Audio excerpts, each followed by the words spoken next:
Welcome friends. Hope you all would be doing great. Our today's topic is concept of pressure. Before going into this topic, I would like to thank each one of the individual for subscribing and liking our channel. We are from TPC. Our main aim is to provide the interface between academy and industries, and our today's topic is concept of pressure. Pressure concept. It is something which is really very important in terms of understanding because it is a very basic concept. So for understanding this concept, one thing is really very important to understand this chart. This is a pressure chart. So where we can see a different pressures are there, like gauge pressure is there, absolute pressure is there, atmospheric pressure is there. This is the pressure where we are living in. So in this pressure we used to breathe, we used to walk. So whatever we do, it is an atmospheric pressure. Okay, so we'll be talking about each one of these pressure in detail. So we'll be talking about their definition, we'll talking about their calculation. So let's start with pressure. So pressure, before going into this pressure types, we should understand that what is pressure. So we all know that, and basically we have read in our books when we were in 10th class, 7th class, we must have talked about that pressure is equal to force upon area. Okay, so it's not something which is very big to understand, but there are different pressure levels. So we should understand that pressure levels to understand our concepts in academy as well as in industry. So to talk about atmospheric pressure, okay, so you see here, this is the atmospheric pressure. Okay, here is the area, this is the atmospheric pressure. So in atmospheric pressure, so it's a barometric pressure also it is called as, because the device which is used to measure the atmospheric pressure is called barometer. Okay, so pressure which is available in the atmosphere, it is an atmospheric pressure, as simple as that. So one atmosphere, when we talk about one atmosphere, so one atmosphere is equal to 1.013125 bar, that is equal to 101.3 kilopascal, that is equal to 14.7 psi, pound per square inches. Then that is equal to 760 millimeter of Hg, and it is further equal to 10.33 millimeters meters of water column, or you can say that meters of H2O. So what its significance? So when we talk about the significance, so if we have a tube, suppose a glass tube is there, and at one end of the tube there is a vacuum. So this end there is a vacuum, and at this end there is an atmospheric pressure which goes in. So if inside the liquid there is a water, if inside the liquid there is a water, then in that case the atmospheric pressure in case of water is 10.33 meters of H2O. That means this atmospheric pressure will push this water up to 10.33 meters. So if you talk about, so there is a vacuum, and through vacuum you are delivering a water, so you can deliver the water up to 10.33 meters. So you can deliver the water up to maybe a second floor building. So if 5 meters of building, one floor is there, the second floor you can easily deliver that 10.33 meters H2O. So basically this concept I am telling you, it's a very basic concept here. So once we do the pump calculation, static equipment calculation, you will be able to understand that how this concept is correlated and calculated and used in the design concepts. So you must understand that one atmosphere means 10.33 meters of H2O. And in place of H2O, if mercury is there, Hg, which we call it as, so it goes up to 760 millimeter. Why it is so? Because mercury is heavier than water. You know that mercury is 13.6 heavier than water. Okay. So mercury is 13 point heavier than water. So it is going up 13.6 times lesser than water. Okay, I hope you understand the concept. Friends, one thing I would tell you that we are going to give you a lot of clear-cut ideas here. So if you have not subscribed our channel, please subscribe our channel so that you will be have a better visibility that which videos are going to come. So you can, once the subscription is there, you will be able to watch our channel new videos, new updates. You will be able to get it in our channel. So next point is gauge pressure. You know that the gauge comes out. Okay. So once the gauge comes out, that means the pressure which is recorded by the ordinary gauges, like we have different gauges. You must have seen that in a cycle pump, there is a gauge. It's a gauge pressure. The pressure which is shown by the gauge is the gauge pressure. However, you can say that pressure measure above and below the atmospheric pressure is the gauge pressure. Okay. So once it is above the atmospheric pressure, it's positive gauge pressure. I can say that it's positive gauge pressure because it is above the atmospheric pressure. Here is the atmospheric pressure. Atmospheric pressure is equal to 1. 1 atmosphere is equal to 1.013125 bar is equal to 10.33 meter of water column or H2O. Okay, so here the concept here is, okay, and if you talk about the positive gauge pressure, if it is above the atmospheric pressure, it is positive gauge pressure. Below the atmospheric pressure, negative gauge pressure. Okay, so it's a vacuum pressure also. You can say that if it is lesser than this atmospheric pressure, it becomes a vacuum pressure. Okay, so why we have taken here gauge? So whenever you have seen any like cycle pump or something, you have seen maybe a air compressor, you have seen there is a pressure gauge mounted on the compressor. So that shows the pressure, it is a gauge pressure. So why it is called as a gauge pressure? Because the pressure which is recorded by the gauge, it is called as a gauge pressure. Okay, so I hope you understand this concept of gauge pressure. Okay, so the next thing is, so positive gauge pressure, like I have already told that. So if you talk about positive gauge pressure, this is the absolute pressure. Absolute pressure is what? Absolute pressure is atmospheric pressure plus gauge pressure. So if you subtract absolute pressure from the atmospheric pressure, you will be able to determine the gauge pressure. The same thing happens here. Okay, in the negative gauge pressure, so atmospheric pressure minus absolute pressure.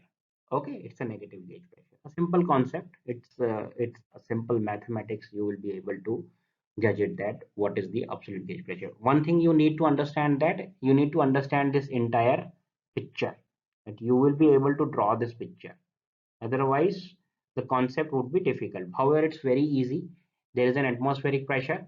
There is an absolute zero pressure where nothing is there, no pressure is there. So it's it's it's it's very difficult to achieve. So it's something which is hypothetical if you say that. So typically we don't achieve absolute zero pressure. So above absolute zero pressure, when we goes high up to the atmospheric pressure, there is an atmospheric pressure, and below the atmospheric pressure, there is a gauge pressure. Okay, above atmospheric pressure, there is a gauge pressure, which is a positive, and below is negative. Okay, if you combine this absolute pressure, like if you say that what is absolute pressure, so it's a combination of atmospheric pressure and the gauge pressure, which is I am going to tell you now. Okay, so absolute pressure, here is the absolute pressure. Okay, so absolute pressure is the combination of atmospheric pressure plus gauge pressure. That means this plus this, it becomes gauge pressure. So if the gauge pressure is 2 bar, okay, suppose though 2 bar is the absolute gauge pressure, so the total absolute pressure would be gauge pressure plus atmospheric pressure. Okay, so that means 3 bar. I hope you understand this concept. Okay, so now you would have a clear understanding about the atmospheric pressure. You would be having a clear understanding about the gauge pressure, and the third understanding is the absolute pressure. A simple concept here. Again, something is going to come. So I'll tell you about this. So suppose there is an empty glass. Okay, suppose there is an empty glass and it is kept on the table. So once you pour water into it, okay, once you pour water into it, there is an hydrostatic pressure which acts on the glass. Okay, so glass will not collapse until and unless any internal pressure or external pressure is applied to it. I'll tell you the concept of internal and external pressure also in this video. What is internal pressure, what is external pressure. But in atmospheric pressure, if you talk about this atmospheric pressure, in atmospheric pressure, nothing is going to happen in this glass. But if you pour water, that means there is an internal pressure, which is a hydrostatic pressure. It can collapse if the thickness is not enough, or if there is a basic wind velocity, it is there in the wind. Okay, then it can collapse, or earthquake is there, or some vibration is there, external factors is there, then it can collapse. So at atmospheric pressure, nothing is going to happen. Okay, so because of internal and external pressure, this glass can collapse. Okay, so the designing of the vessels, designing of the glass, designing of any other equipment, designing of pumps based on internal and external pressure. Okay, I'll tell you the concept of internal and external pressure also. Now we will talk about the further categorization in the pressure, types of pressure considered in the design. So like I was discussing about the internal and the external pressure. So here I will tell you that what is internal pressure, what is external pressure, and what happens when both internal and external pressure applied to an equipment or to any item present in the atmosphere. So first we'll be talking about the internal pressure. So internal pressure, as the name suggests, is the pressure acting from the inside vessel. So here, to understand, to make your concept easy to understand, we have taken it as a vessel. You can take it any other item or maybe a glass, which may be hydrostatic pressure or material in the pressurized form. Here the pressure will always be positive gauge pressure above atmosphere. Once we talk about this internal pressure which is inside, which is basically acting inside the body, or you can say that inside the cylinder or inside the vessel. Here in the picture you can say that, so there is an internal pressure inside this vessel which is forcing the wall outside, so which can be in a pressurized form or which can be a hydrostatic pressure, like if the glass is filled with water, likewise our example earlier. So the glass was filled with water, it was the hydrostatic pressure, it is also the internal pressure. So the pressure which is applied internally, and the internal pressure is always a positive pressure. It is above the atmospheric pressure. Like we talked about the positive gauge pressure, it should always be above the atmospheric pressure, whether it is in the pressurized form. Suppose if we take an example, so a simple gas cylinder is there, which is used in household cooking gases. So the pressure inside that cylinder is the internal pressure because it is above the atmospheric pressure. The gas is compressed in the pressurized form, so it is an internal pressure. Or another simple example, a water bottle is there and the water bottle is filled with water, so that is the internal pressure because the hydrostatic pressure is applied on the walls, on the bottom of the bottle. Okay, so I hope it clears the understanding of internal pressure. What is external pressure? This is quite good to understand because internal pressure people used to able to with the name itself they easily can say that the internal pressure, if it is applied from internal, uh, so it's an internal pressure. So as the name suggests, you can easily able to determine it. But in terms of external pressure, it is a difficult concept to understand, but it will make you understand in a easier manner. External pressure is the pressure acting on the vessel externally, which may be through vacuum, by the wind, or any other external source, wind, weight, earthquake, internal vacuum acting directly onto the vessel externally.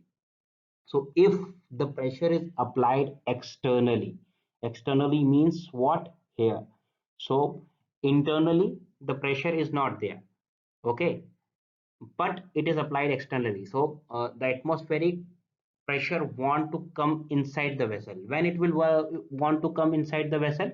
When there is a vacuum inside the cylinder when there is a vacuum inside the item. So if you simple take an example, if there is a plastic bottle, you suck the plastic bottle, it will get collapsed. Why? Because the atmospheric pressure wanted to come into the bottle because there is a vacuum inside. The same way, if the vacuum is inside, the atmospheric pressure will act on the wall, and if the wall is not thick enough, it is not strengthened enough, so it will get collapsed. Okay. And the second thing is the wind velocity.